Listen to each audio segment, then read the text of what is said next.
um dos desejos de moradia mais hypados do momento, uma cabana para chamar de sua. Hoje a gente vai apresentar para vocês um projeto arquitetônico que a gente ficou responsável tanto pelo arquitetônico quanto pelo interiores, que está em fase de desenvolvimento, mas hoje a gente vai apresentar o arquitetônico, de uma cabana que no início seria para finais de semana, quem sabe até um aluguel, mas que virou de moradia. Ela tem uma estética bem contemporânea e um visual maravilhoso. Um recadinho importante, então, antes de a gente apresentar. Se você gostar desse tipo de conteúdo, desse tipo de vídeo, deixa uma curtida aqui pra gente saber e continuar fazendo mais. E se não gostar, escreve pra gente o que dá pra melhorar. Se por acaso você ainda não é inscrito no canal, aproveita e já se inscreve aqui embaixo e ativa os sininhos para receber os nossos vídeos em primeira mão.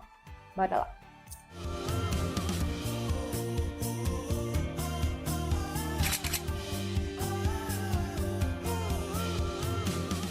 E mesmo sendo uma casa de campo, mas que vai servir para moradia, a gente conseguiu ter uma casa bem compacta até. Ela tem um tamanho ideal, necessário para as funções dessa família em específico, pensando no dia a dia deles mesmo, na rotina de todos os dias. Mas ela não é hiperdimensionada, porque levando em consideração o tamanho do terreno, que a gente poderia ter construído a mais, mas que não seria necessário, então seria um desperdício tanto de investimento, quanto de terreno, de área livre que a gente pode explorar para outros usos. Então, acho que o mais interessante dessa cabana, que ela é uma cabana para moradia, mas ela é muito consciente e a gente conseguiu fazer uma projeção a longo prazo, de uma forma que ela atende às necessidades da família agora, no momento atual, mas que ela também vai se adaptando para as necessidades futuras que vão surgir ao longo do tempo. O que os clientes tinham era um terreno inclinado e o sonho de ter uma cabana contemporânea. E o nosso desafio era fazer o aproveitamento desse terreno de forma que a gente não estendesse muito a edificação e a gente conseguisse captar os melhores ângulos, fazendo também essa conexão da parte interna com a parte externa, porque o terreno tem alguns nuances, alguns pontos estratégicos, como por exemplo a vista para a cidade e um pedacinho onde os clientes conseguem chegar até um córrego. Então a gente queria que toda essa integração, todo o desenho que isso fosse fazer no terreno, marcasse bem essa continuidade, né? O se encaminhar até o córrego e marcar o visual para a cidade. E aí essa continuidade a gente criou tanto pela organização do espaço, mas também pela permeabilidade visual da cabana para a parte externa. E vocês já podem ver aqui que ela tem uma fachada bem generosa em vidro para a gente conseguir realmente ter esse contato mais direto. Mas a gente vai começar falando para vocês sobre a organização interna dessa cabana, como que a gente resolveu a planta baixa e colocou num espaço até que compacto de 92 metros quadrados todas as necessidades dessa família. E aí a gente começa esse projeto pela implantação, definindo onde que ela vai ficar posicionada no terreno. Aqui, essa cabana, ela ficou localizada na parte mais plana desse terreno. A gente aproveitou a topografia, os desníveis para criar algumas outras áreas externas, que depois vocês vão ver um pouquinho mais no 3D. E também entender qual que é a melhor orientação solar para a gente poder dispor dos cômodos de uma forma que tivesse o maior proveito possível de iluminação e ventilação natural. Então, para essa parte inferior, a gente tem as melhores insolações possíveis. Então, por isso que tanto os quartos quanto a área social estão com as aberturas voltadas para essa parte. E, coincidentemente, é a parte que tem a vista mais bonita. Então, a gente trouxe o vidro para aproveitar essa insolação e iluminação natural, mas, ao mesmo tempo, ter essa conexão com a parte da natureza mesmo, né? Essa paisagem natural.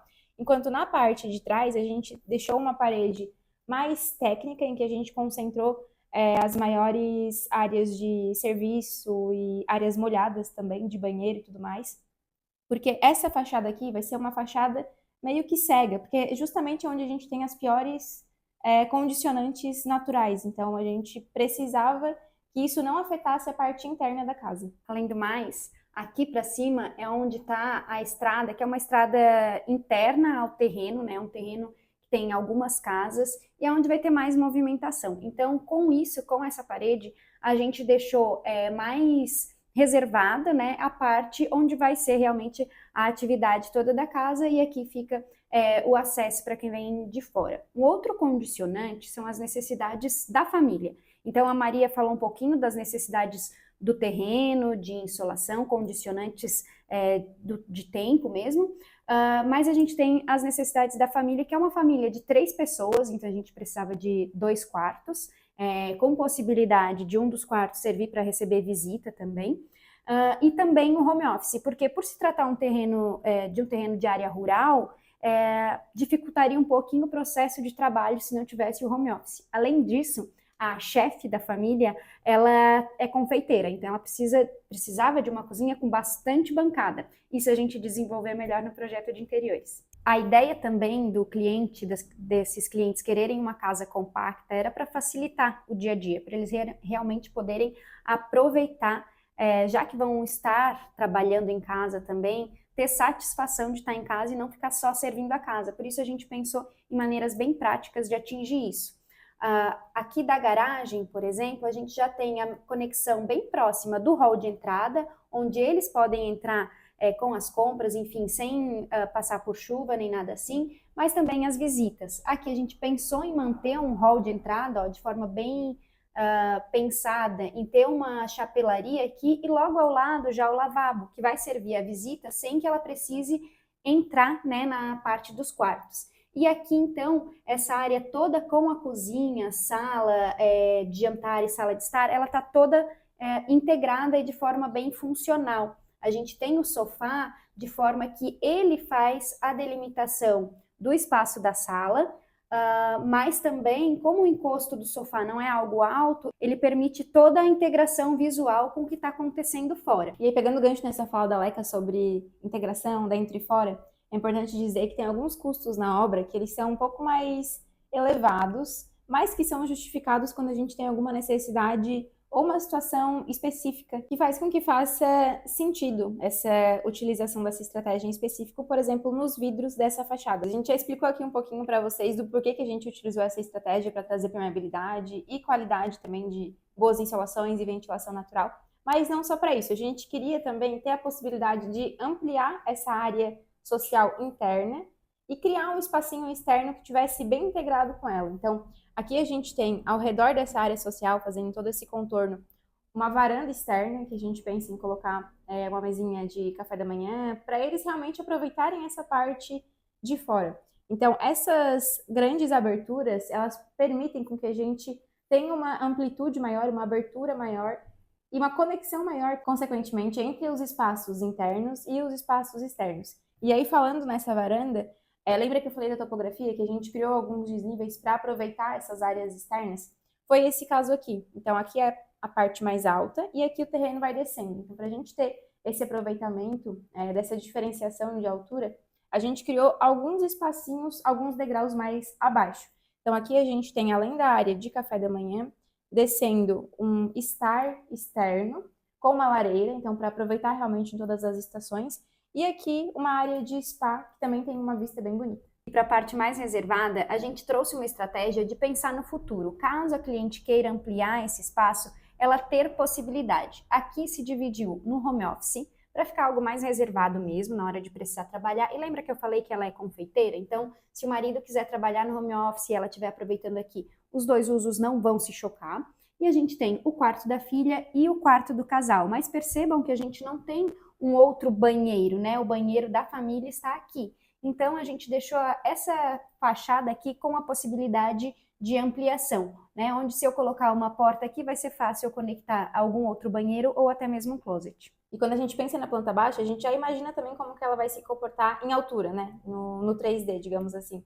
Essa casa aqui, ela é térrea, mas a gente queria que ela tivesse uma imponência e por isso a gente fez o aproveitamento de um pé direito duplo aqui nessa área social e a área dos quartos, já que é um pouco mais, tem que ser mais aconchegante, mais íntimo, a gente deixou o pé direito um pouco mais baixo, então ela tem essa diferenciação também de altura na própria edificação. Olha, pode parecer fácil, mas não é, tá? O cliente trouxe pra gente várias referências do que ele queria, como que ia funcionar a dinâmica deles dentro da casa, mas também trouxe referências estéticas. E é aí que a gente casa as duas coisas nesse grande quebra-cabeça. Além disso, a gente vai ao terreno e o terreno revela muita coisa pra gente. E foi assim que surgiu a ideia desse espaço. A gente queria que o cliente chegasse em casa e todos os dias que ele abrisse a porta, a natureza que ele buscou se revelasse para ele. Então foi onde a gente pensou nessa fachada um pouco mais fechada, e aí quando a porta se abre, a gente tem aquela grande fachada de vidro. E na outra fachada, a gente pode perceber que existe uma moldura que vai trazer todo esse contato, como se realmente a gente estivesse demarcando, como se fosse um quadro, né? E isso se revelasse para quem está chegando lá pela porta. Além disso, outras situações que a gente trouxe para dar leveza é essa brincadeira do espaço mais fechado de um bloco com o espaço mais leve do outro. Pensem que faz todo sentido a gente ter uma grande volumetria envidraçada aqui, que é uma área mais social, onde tem mais movimento, e para cá, onde é a parte mais íntima, que exige mais descanso e tal, ser um pouco mais fechada. Isso também se justifica em custo, né? Já que as esquadrias custam tanto, a gente não precisa que elas estejam aqui nessa parte onde é mais íntima, tá? E aí, para a gente conseguir, então, trazer também leveza e um caráter mais de acolhimento, a gente fez essa brincadeira com o concreto, que é o que a cliente gosta, com essas molduras pretas, a gente trouxe bastante madeira. Assim, a gente consegue ainda trazer esse acolhimento e esse caráter mais de casa de campo. E aí, como a gente comentou antes sobre a volumetria também ser pensada nessa ampliação, para que não ficasse parecendo um puxadinho e não ficassem 3 blocos diferentes, a ideia aqui é que, caso essa ampliação aconteça, a gente dê uma continuidade com esse mesmo material e fazer uma fachada única mesmo, para que não tenha esse aspecto de construções feitas em tempos diferentes, né? Para que realmente tudo tenha unidade e converse uma mesma linguagem. E eu sempre digo que, graças ao projeto arquitetônico estar alinhado com o projeto de interiores, é que a gente consegue otimizar tanto o espaço. E aí eu deixo para vocês, se vocês quiserem ver a parte de interiores, comenta aqui pra gente, ajuda a gente a trazer mais conteúdos de relevância. E acompanha a gente também lá no nosso perfil do Instagram, porque lá já tem alguns fragmentos desse projeto de interiores, então vocês já vão receber um spoiler aí em primeira mão. Até o próximo. Tchau, tchau.